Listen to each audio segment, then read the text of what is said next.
My human channel. आज मैं आपके सामने अंडमान निकोबार द्वीप समूह पढ़ाने वाली हूँ।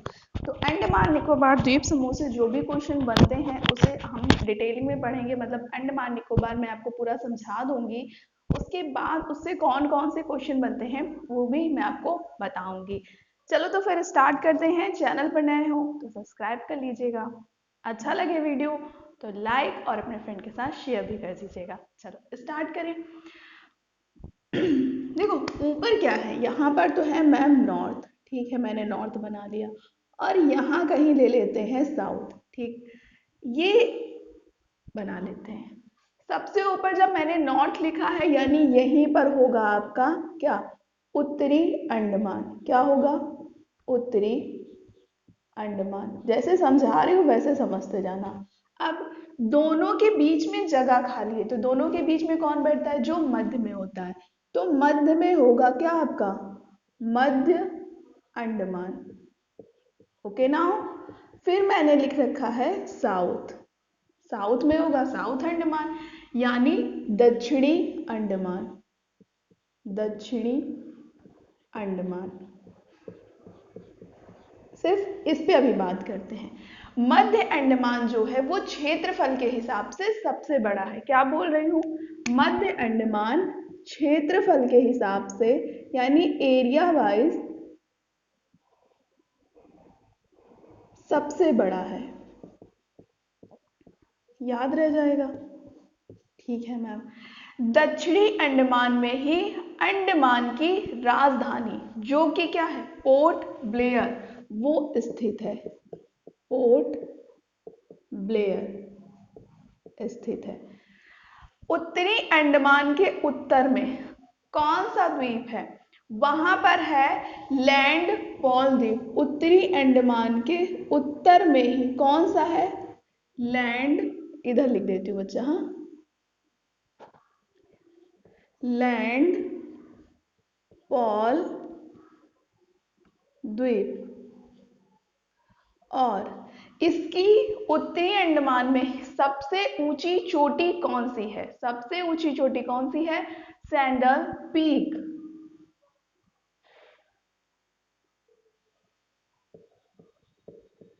Sandal peak.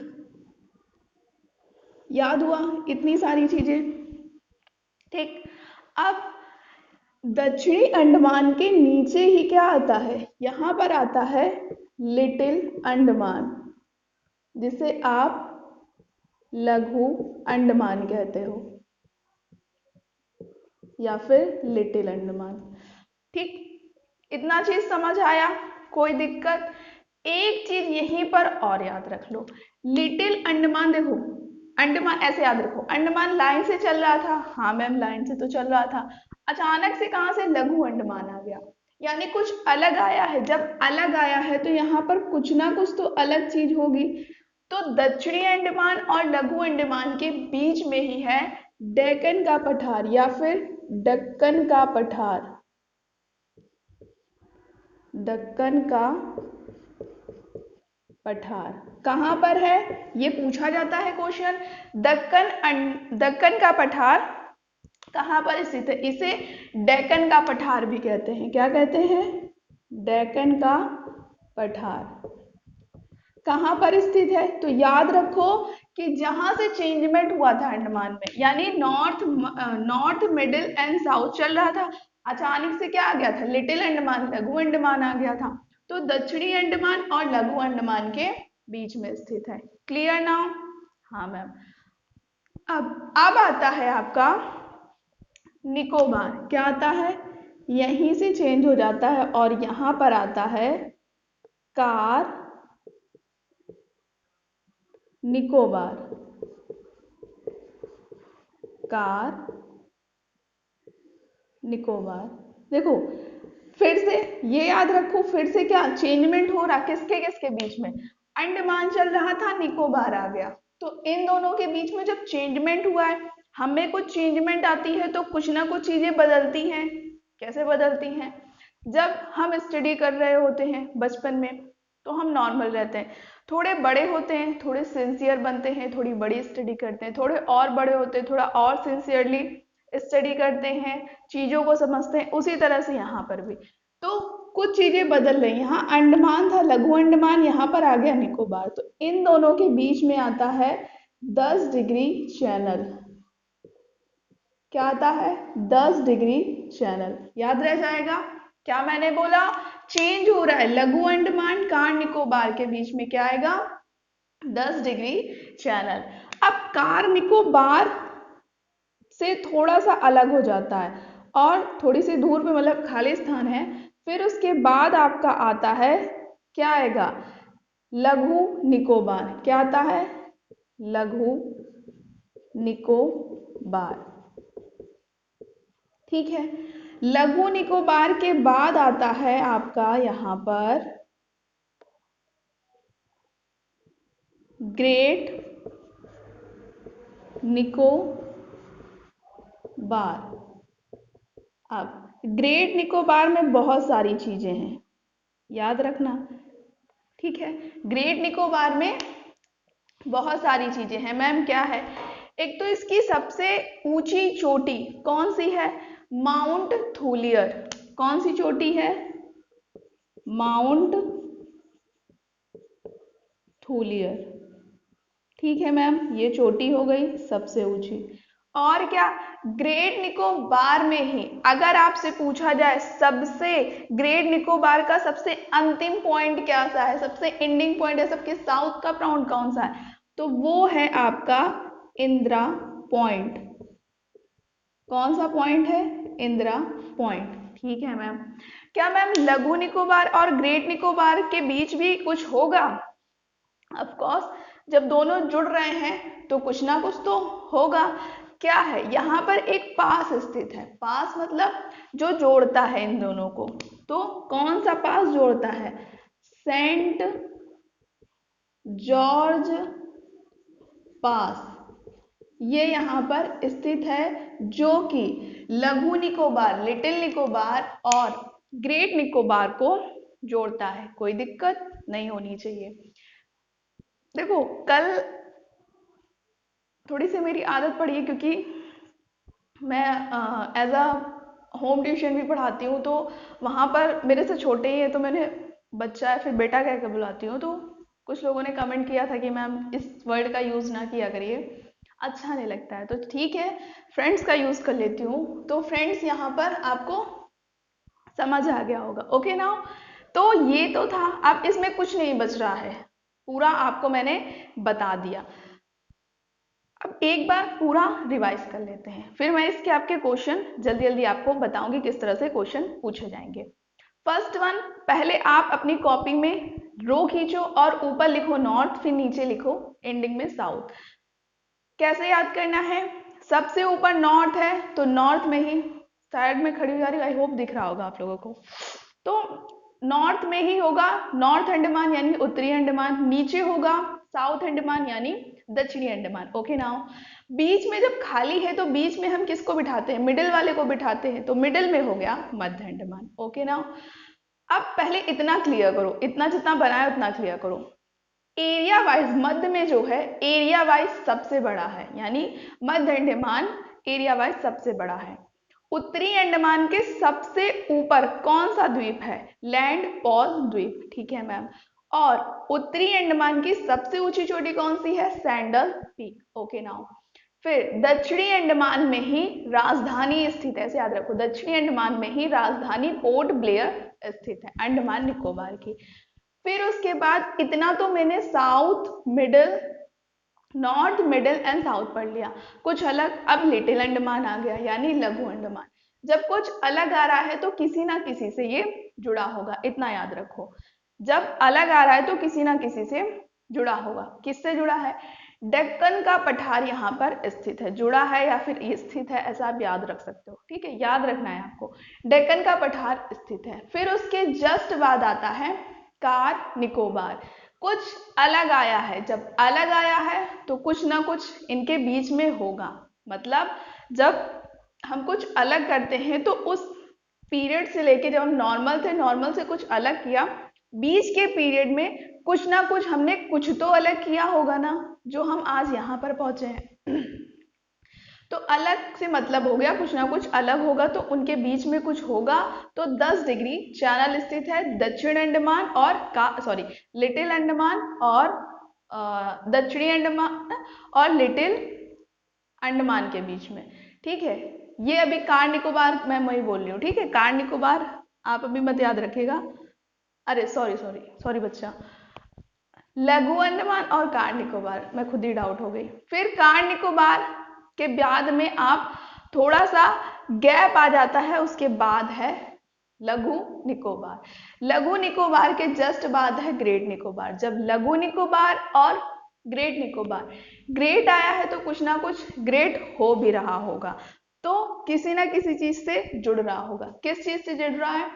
सेंट जॉर्ज पास से ये जुड़ रहा है। ओके नाउ, अब इंपॉर्टेंट हो जाता है हमारे लिए ग्रेट निकोबार। ग्रेट निकोबार ही जो है वहां पर सबसे एंडिंग पॉइंट इंदिरा पॉइंट स्थित है, और उस पे एक चोटी जो कि माउंट थूलियर चोटी है, जो कि ग्रेट निकोबार पे स्थित है। ये पूरा आपका डिस्कशन हुआ अंडमान निकोबार का। अब क्वेश्चन कैसे पूछे जाते हैं मैं आपको वो बता देती हूँ। आपसे पूछा जाएगा डेक्कन का पठार किसके किसके बीच स्थित है, तो क्या बताओगे? डेक्कन का पठार मैंने बताया था जब दक्षिणी अंडमान और लिटिल अंडमान जुड़ रहे थे, कुछ अलग हो रहा था। ठीक है, क्योंकि नॉर्थ मिडिल एंड साउथ चला था, फिर कुछ अलग आया था, अलग नाउ लिटिल अंडमान, तो इनके बीच में डेक्कन का पठार दक्षिणी अंडमान और लिटिल अंडमान के बीच स्थित है। नेक्स्ट क्वेश्चन, 10 डिग्री चैनल किसके किसके बीच है? जो एग्जाम देते होंगे उनको जरूर फ्रेंड्स को पता होगा कि हाँ ये question maximum time put up हो चुका है पेपर में, तो आपके पेपर में भी क्या आ जाए कुछ नहीं पता। तो 10 डिग्री चैनल किसके किसके बीच है? लघु अंडमान और कार निकोबार के बीच। ठीक है मैम। सेंट जॉर्ज पास किसके किसके बीच है? तो मैंने बताया little Nicobar and great Nicobar. Okay, फिर आपसे पूछा जाएगा, जैसे पूछ लिया जाए सेंट्रल द्वीप अंडमान निकोबार द्वीप समूह की सबसे ऊंची चोटी है, पूछा जा रहा है। यह चोटी जो है अंडमान निकोबार द्वीप समूह के किस हिस्से में स्थित है, ये बता दो। तो किस हिस्से में स्थित है? नॉर्थ अंडमान में स्थित है। ऐसे पूछ लिया। कभी कभी ऐसा होता है ना, हम पेपर दे रहे होते हैं और जो जानकारी हमें पता होती है एक्चुअली में वो पहले से ही स्क्रीन में पूरी लिखी होती है, अब जो वो पूछ रहा है वो मैंने पढ़ा ही नहीं है। जैसे आपने उत्तरी अंडमान की चोटी आपने तो याद कर ली, सैंडल पीक है। आपने जोर किस पे दिया? सैंडल पीक पे। आपने उत्तरी अंडमान में जोर ही नहीं दिया कि हाँ उत्तरी अंडमान थोड़ी ना पूछेगा, उत्तरी अंडमान तो वहां पे लिख के आएगा। पर हो क्या जाता है, सैंडल पीक तो हमें याद है और उत्तरी अंडमान नहीं याद है, और उत्तरी अंडमान ही वहां पर आंसर में पूछ रहा है। अब हमें डाउट हो जाता है साउथ था यार, नॉर्थ था, मिडिल था, है ना, ऐसा हो जाता है। फिर माउंट थूलियर चोटी मैंने बताया आपको कहां पर स्थित है, सबसे लास्ट वन ग्रेट निकोबार में। Okay now next, Indira point Nicobar के किस हिस्से में है? अगर आपको नहीं पता होगा कि इंदिरा पॉइंट लघु निकोबार में मैंने पढ़ा था, या फिर कार निकोबार में पढ़ा था, या फिर ग्रेट निकोबार में पढ़ा था, तो आंसर इट्स नॉट पॉसिबल कि आप दे पाओगे। लेकिन आपने तो पूरा डिटेलिंग पढ़ रखा है, तो आप बता दोगे इंदिरा पॉइंट आपका ग्रेट निकोबार में स्थित है। ठीक है, अब यहाँ पर मैं अंडमान निकोबार से रिलेटेड कुछ और जो इंपॉर्टेंट चीजें हैं वो बता देती हूँ। आपको याद रखना है कि ये जो दक्षिणी अंडमान है, दक्षिणी अंडमान में ही एक आपने जेल पढ़ रखी होगी, उस जेल का नाम है सेलुलर जेल। कौन सी जेल है? Cellular jail. अब ये जो सेलुलर जेल है ये चारों तरफ से पानी से घिरी हुई है, यानी काले पानी की सजा जिसको दी जाती है वो इस सेलुलर जेल में ही जाता है। ये आपका स्थित कहाँ पर है? दक्षिणी अंडमान में स्थित है। ठीक है मैम। अब अंडमान निकोबार में कुछ जनजातियां पाई जाती हैं, अब उन जनजातियों को देख लेते हैं। ठीक है, तो एक सोम्पेन जनजाति पाई जाती है और एक औज जनजाति पाई जाती है। कौन सी जनजाति? एक तो औज और एक सोम्पेन। ये क्या है? जनजाति है। कहाँ पाई जाती है? अंडमान निकोबार में। अगर आपसे पूछा जाए कि सोम्पेन जनजाति कहाँ पाई जाती है, तो ऐसे दिया हो अंडमान में, निकोबार में, अंडमान निकोबार में, तो टिक नाउ निकोबार। ठीक है, क्या करोगे? निकोबार टिक करोगे, क्योंकि निकोबार में सोम्पेन जनजाति ज्यादा पाई जाती है। अब एक क्वेश्चन और बन जाता है, कौन सी ऐसी जनजाति है या फिर अंडमान निकोबार की कौन सी जनजाति ने लोकसभा के चुनाव में भाग लिया था? क्या मैंने बोला? या फिर लोकसभा चुनाव का हिस्सा बनी थी। तो वो सोम्पेन जनजाति है जो अंडमान निकोबार में पाई जाती है। इसने लोकसभा के चुनाव में हिस्सा लिया था। नेक्स्ट क्वेश्चन, अंडमान निकोबार में ही दो ज्वालामुखी पाए जाते हैं। कौन से दो ज्वालामुखी पाए जाते हैं? मैं पूरा बता देती हूँ जो जो क्वेश्चन पुट अप होते हैं। कौन से ज्वालामुखी पाए जाते हैं? ज्वालामुखी, तो दो ज्वालामुखी पाए जाते हैं।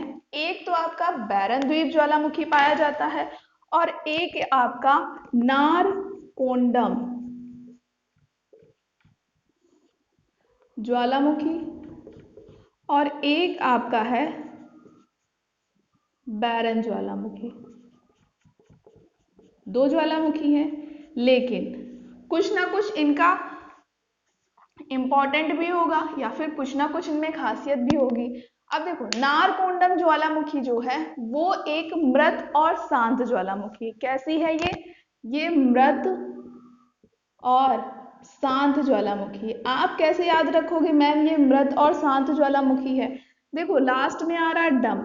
वो अभी एक मूवी आई थी ना जिसे अवार्ड में मिला है, शेर शाह शायद थी, जिसमें सिद्धार्थ था, सिद्धार्थ ही नाम है, आई डोंट नो। उस वो लड़की बोलती है, मैनू अगर तू मैनू अपनी दिल की बात नहीं कहेगा तो मैनू डम करने में 2 मिनट ही नहीं लगने।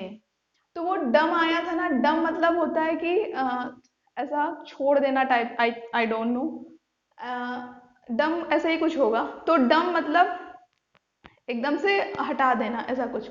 तो जिसको हटा दो वो शांत, डम कर दोगे तो कैसा रहेगा? वो शांत सा रहेगा, गुमसुम सा रहेगा, कोई मतलब नहीं, ऐसा लगेगा मरा हुआ इंसान है। ठीक है, तो उससे आप याद रख सकते हो।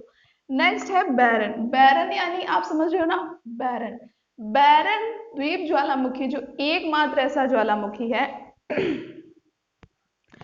ठीक है, बैरन द्वीप ज्वालामुखी एकमात्र ऐसा ज्वालामुखी है जो भारत का एकमात्र ऐसा ज्वालामुखी है जो कि सक्रिय ज्वालामुखी है। कैसा है? सक्रिय। बैरन द्वीप ज्वालामुखी एकमात्र ऐसा ज्वालामुखी है जो कि सक्रिय ज्वालामुखी है और it's located now Andaman Nicobar द्वीप समूह। ओके, कोई दिक्कत? आई होप नहीं होनी चाहिए। अब चलो एक दो क्वेश्चन और बताती हूँ। अंडमान निकोबार में किस वायसराय की हत्या हुई थी? क्या मैंने पूछा? अंडमान निकोबार में ही किस वायसराय की हत्या हुई थी? तो लॉर्ड मेयो। क्या मैंने बोला? लॉर्ड मेयो की हत्या जो हुई थी वो हुई थी अंडमान निकोबार द्वीप में। ठीक है मैम, लॉर्ड मेयो ने क्या कुछ किया था? हाँ भाई किया था। क्या किया था? इन्होंने जनगणना स्टार्ट की थी। जनगणना स्टार्ट करने वाले थे वायसराय लॉर्ड मेयो। कब की थी? 1872 में। ठीक है, लेकिन इनकी मृत्यु कहाँ हुई? अंडमान निकोबार द्वीप समूह में। अब अगर पूछा जाए दशकीय आधार पर जनगणना किसने स्टार्ट की, तो वो की थी आपके लॉर्ड रिपन ने। किसने की थी? लॉर्ड रिपन ने। ठीक है मैम, लॉर्ड रिपन ने दशकीय आधार पर जनगणना 1881 में स्टार्ट की थी। कब स्टार्ट की थी? 1881 में। मृत्यु किसकी हुई थी? लॉर्ड मेयो को। ये उससे रिलेटेड क्वेश्चन मैंने बता दिया कि इन्होंने तो जनगणना स्टार्ट करवाई थी, बट 10 की आधार पर इनके टाइम में स्टार्ट हुई थी। कोई दिक्कत? आई होप नहीं होनी चाहिए। बहुत अच्छे से मैंने आपको क्लियर किया है। अगर कोई भी प्रॉब्लम हो तो आप कमेंट सेक्शन में अपनी राय जरूर लिखिएगा। वीडियो कैसा लगा वो भी बताइएगा, और चैनल पर नए हैं तो subscribe, like and share. Thank you for watching video.